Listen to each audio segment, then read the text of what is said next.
Our good friend Cate Meighan is joining us again here on the Ed Tyll Show. Hi, Kate. How are you today?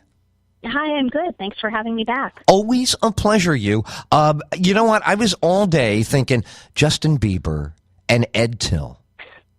We have the same haircut to begin with. I'm telling you, I'm going to show you my. I got mine over the holidays, but I didn't. We're just line for line in terms of haircut. But I also ran into this trouble when I was his age. I was not a millionaire. You would have heard about me. I was not even a pop star. But I ran. So when I see these news stories, my gut, not my journalism side or my radio side, but just my ordinary person side, says, they all go through this, no matter how rich, no matter how poor. This is what kids do. Now, the other side goes, oh, he must be the career guys. He made it sound like it was talking to the Japanese before Pearl Harbor about the oil embargo. You know, he sat them down like it was the UN. What are you, Syria with poison gas? This must stop. And I'm going, you know, they still love Rebel Without a Cause because James Dean was out of control. Cate Meighan, you're a veteran as covering these stories. You're a veteran journalist. Give me the perspective of putting this in some kind of context in Justin Bieber's saga of the last 7 days or so. Well, I think you're right. They do all go through this, or the majority of them do. And I think if we don't see them publicly go through it, it doesn't mean it's not happening. It just means that their PR people are handling it and keeping them in check. But I think the majority do. I think, you know, his little weekend stint in Panama turned into, instead of a beach trip, which is what he intended, it turned into a powwow with all those closest to him. And I have to wonder, you know, they said they wanted to get him into rehab. I don't know that that's the case. I think it was more of a sit down and let's figure out how we troubleshoot how bad he's looking. I think it was more of a PR move rather than let's get him help. But how do we get him under control and have him fly a little better below the radar so that he's not catching all these headlines? I think it was more that than anything else. You are on to now. It's celebdirtylaundry.com is where people should follow up with you. Right. Okay. So they can hit you there and because that was a great opening. I mean, right away, see, this is the value of having you chat with us because I'm sitting there and it looks to me like you probably know the name, but they name the fella and they go, so-and-so went in the room and said to him, Justin, this is not going to be Lindsay Lohan. You know, I'm going to wash my hands of, you know, it's Pontius Pilate. You know, I'm washing my hands. And I'm like, what did he do? He's 19. By the way, you know, how big did they exaggerate the original? Now, I carried on the show live that first news conference. Remember the police explaining, ladies and gentlemen, Justin Bieber was. So I started with that one, and we followed. And this is not the drug bust, which was another one that caused another police officer somewhere to go, ladies and gentlemen, well, we went to Justin Bieber's. So I get that everybody's getting to say, we went into Justin. Okay. Now, for what? Nuclear secrets? No. Well, the thing, too, with those charges is that they're probably ultimately not going to stick because they really did jump the gun. You know, if they're turning to TMZ for the video of him drag racing, he's not drag racing on that video. He was keeping up with the flow of traffic, and there were other cars around him. So if that charge is hung on that video, I don't see it holding any water ultimately. And as far as the DUI goes, too, I mean, he admits he was drinking. He admits he was partying. However, legally in the state of Florida, he was not legally drunk. So how do you make a DUI stick when, according to the breathalyzer test and all the other tests that were done, this kid was not legally drunk? Kate, how is that going to hold up? So good. I would like to give you the Ted Koppel Award. I mean, that's it. That's why I used to watch Ted, to listen to him say stuff like you just said. Yes. Isn't it amazing how the facts illuminate a murky tabloid rumor? The other one is, you know, if he was, I remember here's what I'll give you my context on this issue. Johnny Depp busting up a room. Leo busting up rooms. Keith Moon busting up his room. Okay. Justin Bieber only wishes he was that kind of badass. He's a suburbanly all this kid does is kiss his mother. He's not Keith Richards urinating on a gas station in the 1960s, getting arrested for the Rolling Stones to be called the evil of all youth. No, he basically amounts to, your little neighborhood punk that gets in a little bit of trouble, that probably is trying to impress his friends, but he's doing it on such a grand public level. And the thing is, the biggest problem here, whatever's going on behind closed doors and whatever his problems really are, we're not sure. We just know what he's admitted to. And he's admitted that he drinks, and he's admitted that he smokes weed, and he's admitted that mom plies him with some kind of pills. Right, and his mother gave him pills. She probably gave him Benadryl to make him drowsy. That's what they give kids. Whatever you think, parents at home don't know about the Benadryl smoothie? Here's some cherry soda with a Benadryl. You'll be out in a minute. Your father and I are going to catch up. That's what mothers do. But the thing is, in the middle of all of this, whether the charges stick or not at this point, it's totally irrelevant. The damage to him is done in the school of public opinion. It's already done. So you've got a team of people that are trying to salvage his career and have to figure out how to make him look a little better.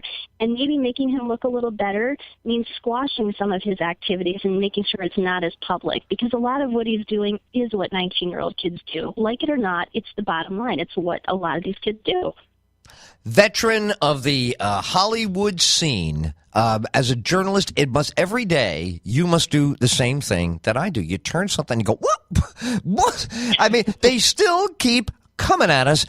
What are you watching right now that you can't say a lot about, but you let the audience know there's another category, there's another something brewing? I can't believe with the Super Bowl coming, there won't be some crazy celebrity, bad behavior, or somebody will not lip sync well enough. Any minute, somebody's going to try to get their family in and not pay, and then the mother of some celebrity is going to be held by. I just know it. Where should I be paying attention, Kate? It's weird because usually by midweek, too, right before the Super Bowl, the stories start to come out. And, we start to hear about conflict going on behind the scenes for the halftime show. Every year. Last year with Beyonce and maybe Destiny's Child and maybe not. It was so messy, it was ridiculous. This year it's crickets. I'm not hearing anything. Now, you know something? It's interesting you say that. The crickets are a very dangerous group. True. If people think they're harmless and don't do any mischief, boy, would they be wrong. All right, so I'm with you, because you know what that means. You're a pro. When everything's too quiet, that's what Robert Redford or John Wayne would say if they were riding the range. It's too quiet out here tonight. Yeah, it's too many crickets. Somebody is doing something, and they're deliberately keeping it quiet. That's why it's quiet. Can I dovetail quickly? You did, I'm sure, like I, look askance at the Grammys. Askance. Do you mind a minute of your insight, your reflection on the Grammys? Not at all. You can begin with wherever you want, because I didn't know what I was watching. I don't know. And who is Adam Thicke? Is that the Alan Thicke guy came back with a DNA shot? Because I remember there was a guy named Alan Thicke had a TV show. Now that is his son. Robin Thicke is his son. Yes. Well, I don't approve, but what happened at the Grammys? Did the Beatles not do somebody says to me, the Beatles reunited, they didn't do a Beatles song. I said, well, then I can't even go any further. Thanks. Goodbye. I hung up on them. They didn't do a Beatles song. They did what sounded definitely like a Paul McCartney song. It had his stamp of whatever on it, but after that was over, the next day there was a lot of negativity because you would have thought that they would do a Beatles song. How could you not? How could you not let Ringo sing it? Come on. Ringo had like 2 Beatles songs. He sang the Octopus's Garden. That was terrific. I'm sure when they came in and say, we're doing Sgt. Pepper's. That's very, and then we're doing so what do? Octopus's Garden. Just sit out there and go, I'd like to be under the sea. And remember A Hard Day's Night? They gave him the broken camera scene. Ringo, come over here. We want you to walk around. No one will recognize you. Drop your camera in the sea and then come back to the studio. Wow, what a career he's having. Because his performance with Paul McCartney was a lot better than his solo performance to Photograph. He looked like a Muppet bopping around. It was scary. He did Photograph, right? It reminded me of why he's always behind the drums. I love him. When I was a kid, the adults loved him too. All the parents felt sorry for Ringo. They go, why do they always make Ringo come last? Why does Ringo? I remember in Help, our parents had to take us to see Help. And you're not going to know from the original, but I'm sure you've gone back to see the film. Ringo gets a ring. stuck on his finger, and that's the plot of the movie Help. He's got a thing stuck on his finger. It's a ritualistic ring from a make-believe country, and it looks like an episode of The Man from U.N.C.L.E. They're always running. The bad guy's always got a sword and a turban, and they keep running, and it's silly. But that was it. That was Ringo, Ring, and now Photograph, and it's any minute, I don't even want to say it. Any minute we're going to get, tragically today, and I don't want to hear that. I don't know. Well, may I thank you, and also looking ahead to Oscar, I love the subject of The Wolf of Wall Street. I fought to stay awake in a freezing cold, empty theater, which I don't know how it happened on Christmas, but I was there. And I am so, unfulfilled. It's my subject. He's my director. They called it a comedy. Somebody said, "Did you see the comedy Wolf of..." So I said, I'm having another heart attack. I'm having a nervous breakdown. This is supposed to be great. It should have been a dark saga. I should have loved it. I should be proselytizing. He's the greatest. And now I'm upset with everybody. What happened with The Wolf of Wall Street? Is it and that and Hustle will walk away with everything because they're deserving? Or these are the media picks and the public not nearly as enamored with those two films? I think Hustle might. I don't think they're going to walk away with Best Film, but I think they're going to walk away with an armful, like they have been for all of awards season. That just seems to be the thing that's resonating. Everything else is kind of categorized. You've got the really, really serious films. You've got if you want the visual, then you have Gravity.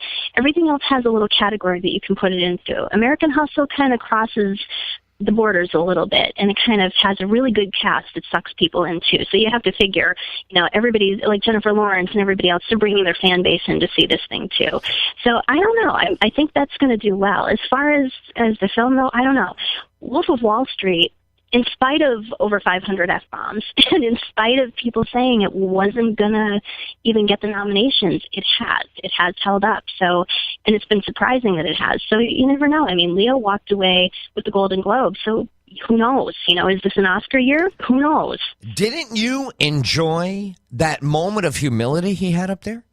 I mean, I've been watching this kid. He was a kid. I mean, he was a little, teenager, 12, whatever, when I first started watching his films. And since then, he's been deified. He had that cash cow in 1999, and that's his deal. He's always every girl will ever see that movie and be in love with Jack and the boat and the girl. But the truth is, he's had trouble converging the public thing and the success thing, and I loved Edgar and all these movies that he does, but he looked humbled. I said, look at him. There's still something he wants. Isn't that good? For a kid like him, he's had everything. He's another one loves his mom. He loves his mom. There's nothing, he's got no psycho killers in the house like Lindsay Lohan, but he's a good kid still because he needed something the other night. That's when your kids whenever my kids come to me and they need something, that's when, the best side comes out. The father, mom and dad can't get enough of that kid when he is pleading to the court what he wants.